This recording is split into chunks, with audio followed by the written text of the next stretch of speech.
In the year 1587, in Milan, Italy, a man drew a map so big and so bizarre that no human being would see it complete until 430 years later. When it was finally assembled, the map showed things it should not have known. A continent that would not be officially discovered for another 233 years. A projection technique that would not be invented for another 350, and an interactive mechanism that historians today call a Renaissance version of Google Earth. This map has creatures that never existed, kings floating on oceans, birds carrying elephants, and an ending that has never been fully explained. This is the Urbano Monte Planisphere, and it might be the strangest map ever drawn by human hands. The story begins with Urbano Monte, born in 1544 to a wealthy Milanese family. He was not a professional cartographer. He was a gentleman scholar. He never traveled the world he tried to draw. He never sailed. He never crossed an ocean. He simply lived in Milan, connected to the Italian aristocracy, and collected knowledge from every book and traveler he could reach. But his family connections gave him one advantage nobody else in Europe had. In 1585, 4 young Japanese ambassadors arrived in Italy on the first official diplomatic mission from Japan to Europe. The delegation traveled to Rome, Florence, and Milan. Monte personally met with them. He questioned them. He drew from what they told him about their homeland. The result was a depiction of Japan that was more accurate than any other Western map of the time. Details of cities, coastlines, cultural markers, information that would not appear on other European maps for another century.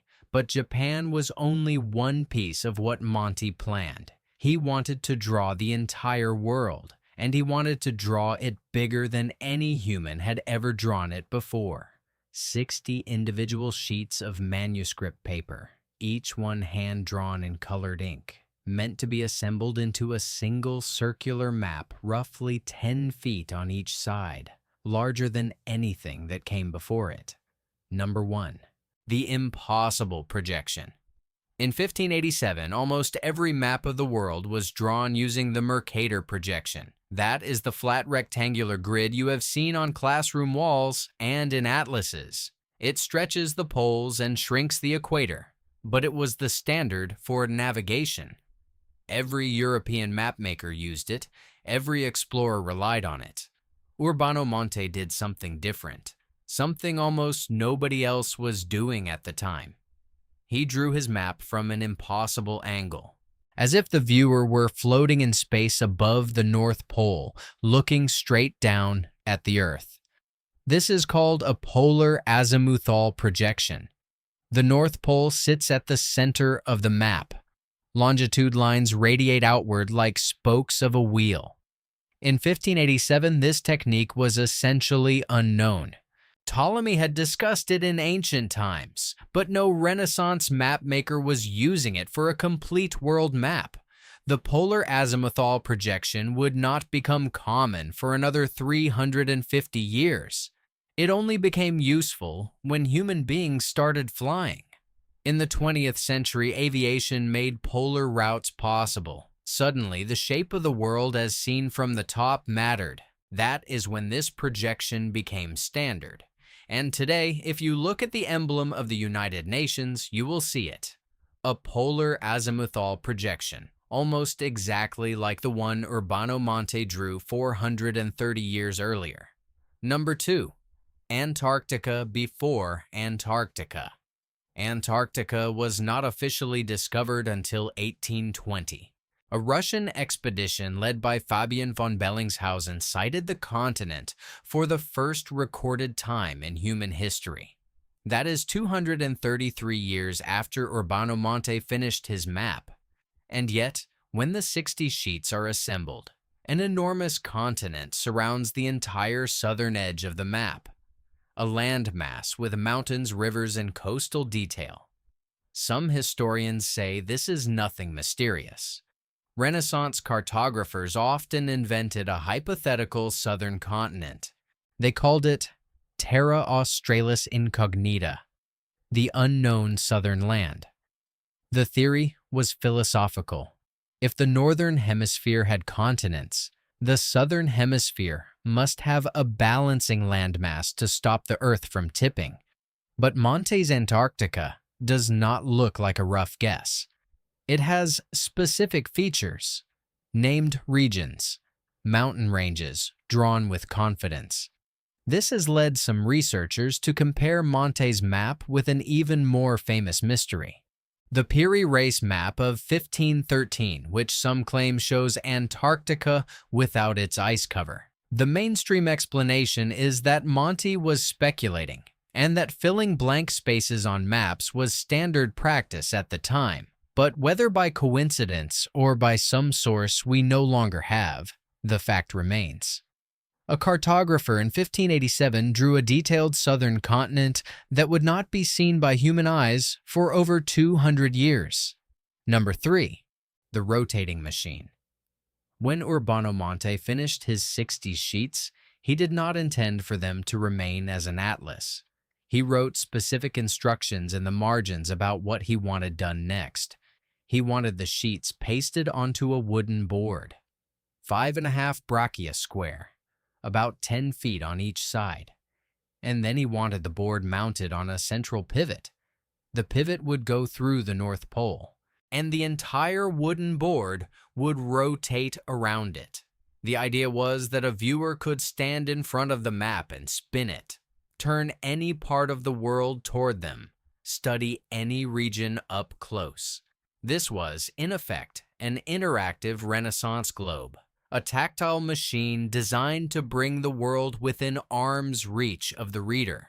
Modern historians call it a Renaissance Google Earth, a tool that let a 16th century scholar navigate the planet in a way nobody else had thought to do. But here is the twist. Monte's wooden version was never built. The instructions survived. The sheets survived. The mechanism never did. For 430 years, his 60 pages sat bound in an atlas. Read one sheet at a time. Nobody understood what he had actually designed. The vision only came together in the digital age, when Stanford University finally assembled it in 2017. And for the first time, somebody understood exactly what Monte had wanted them to see. Number 4. The bird that carried elephants. Somewhere over the Indian Ocean on Monte's map, an enormous bird flies through the sky. In its talons, gripped tightly, it carries a full-grown elephant. This is not a doodle. It is a deliberate, carefully drawn illustration. And Monte was not the first to draw it. This creature had haunted maps for centuries. The bird is called the roc, or the rook. It comes from Persian and Arab mythology, a creature so large it could pick up elephants, whales, and even ships. Marco Polo wrote about it. He claimed the roc lived on the island of Madagascar. He described it as a bird with wings so wide they could darken the sky. It also appears in the stories of Sinbad the Sailor, and in the earliest maps of the Indian Ocean, it is drawn again and again as a real creature.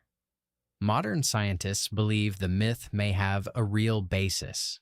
Madagascar was once home to the elephant bird, a flightless bird that stood over 3 meters tall and weighed almost half a ton. Sailors would have found their enormous eggs, some as large as watermelons, and imagined a creature so vast it could carry an elephant. The elephant birds went extinct centuries before Monte drew his map. He never saw one, but he drew one anyway. A giant bird holding an elephant in its claws, a memory of something long dead, still flying over his 1587 vision of the world. Number 5. The king who ruled the sea. Off the coast of South America, floating on the open ocean, sits a throne. And on that throne, wearing a golden crown, sits Philip II, King of Spain. he is not shown on land. He is shown ruling the water itself. And swimming up to him is a Triton, a merman from Greek mythology, offering tribute. In 1587, King Philip II controlled the largest empire in human history. Spanish colonies covered the Americas. Spanish ships owned the Atlantic. 1 year later, in 1588, he would launch the Spanish Armada against England. It would fail and mark the beginning of the end of Spanish naval dominance. But at the moment Monte was drawing, Philip was still the most powerful ruler on earth. And Monte, an Italian scholar, drew him as a god of the seas. This was not just decoration. Renaissance maps were political statements. They showed who ruled what, who paid tribute to whom, who commanded the future of the world. Monte's map argued that in 1587, no one commanded more of the world than Philip of Spain. A message drawn in ink that would be sealed inside 60 pages for the next 4 centuries. Number 6. 430 years in pieces. When Urbano Monti finished his map, he had spent years of his life on it. He was proud enough to include 2 self-portraits inside the artwork. One showed him at age 43. 2 years later, he updated it. He drew a new self-portrait at age 45 and pasted it directly over the older version. You can still see both today. If you lift the newer portrait, the younger face of Urbano Monti looks back up at you. But the map itself, the version he actually designed, was never assembled in his lifetime. After Monte's death, the 60 sheets were bound together as an atlas book, 1 page at a time, never as a whole. For centuries, nobody understood what he had created. Only 2 or 3 copies of the sheets survived. Monte's masterpiece slept, folded, forgotten, in libraries around the world.